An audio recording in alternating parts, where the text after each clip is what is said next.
Somewhere in the world right now, a shipment of oil is being sold between two countries that don't like each other, don't trust each other, and don't even speak the same language. Yet the deal goes through smoothly. Not because they agree on politics, not because they share values, but because both sides agree on one thing: the currency used to pay, the US dollar. That's the quiet power system behind the global dollar economy, and once you see it, you can't unsee it. Because this system doesn't work through force, it doesn't need constant threats, and it doesn't show up in headlines. It works silently, automatically, relentlessly.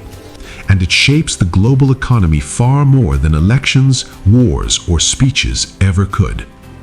Here's why this matters right now. Every time inflation spikes, every time interest rates rise, every time a financial crisis hits somewhere far away, the same question comes back. Why does the rest of the world seem to suffer when decisions are made in Washington?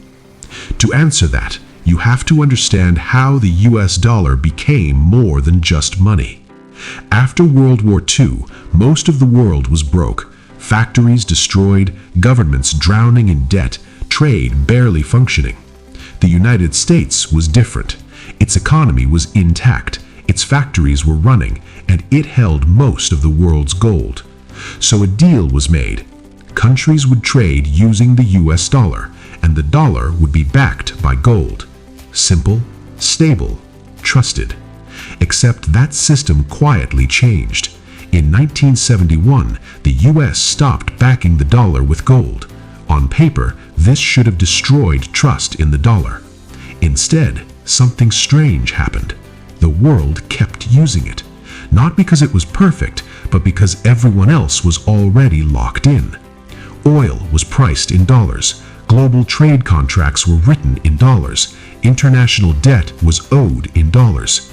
Walking away would have meant chaos. And that's when the real power system began. Here's the uncomfortable part. Most dollars don't live in the United States. They live everywhere else. Foreign governments need dollars to buy energy.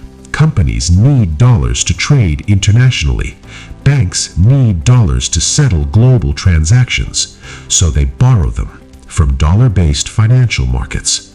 That means when the US Federal Reserve changes interest rates, it doesn't just affect Americans, it affects the cost of money for the entire world. Imagine you took a loan in a currency you don't control. Your income is local, but your debt is global. Now imagine the interest rate on that debt suddenly doubles. That's not a hypothetical. That's what happens when the dollar tightens. And this is where the quiet power shows itself. The US doesn't need to pressure other countries directly. It doesn't need to make phone calls. It doesn't need to negotiate. It just adjusts its own financial system, and the shockwaves travel automatically. Capital flows back into US assets. Emerging markets see money leave overnight. Currencies weaken. Debt becomes harder to repay. Nothing illegal, nothing dramatic, just math. There's an irony here. The world depends on the dollar for stability, but that same dependence creates instability everywhere else. When times are good, dollars flow freely. When fear rises, dollars rush home, like a global financial tide that only moves in one direction during storms. And here's the part rarely talked about. The US can run massive deficits because the world absorbs them. Other countries must earn dollars. The US can create them. That doesn't mean unlimited power. It means asymmetric pressure. If a developing country prints too much money, its currency collapses. If the US does it, global markets argue about it and then keep using the dollar anyway. Not because they love it, because there's no real alternative at the same scale. Euro markets are fragmented. China's currency isn't fully open. Gold can't move at digital speed. Crypto is volatile and small. So the system continues, quietly, until it doesn't. History shows these systems don't break suddenly. They strain first. Debt grows faster than production. Trust becomes habit instead of confidence. Stability relies on everyone believing tomorrow will look like yesterday. And the risk isn't that the dollar collapses overnight. The risk is that the world slowly realizes how much power it handed over without ever voting on it. Because this system wasn't designed by one mastermind, it evolved through convenience, through inertia, through fear of alternatives, which makes it harder to challenge.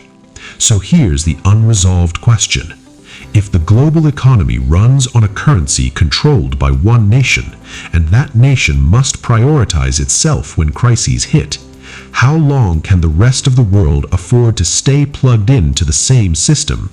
And if they ever try to unplug, what breaks first?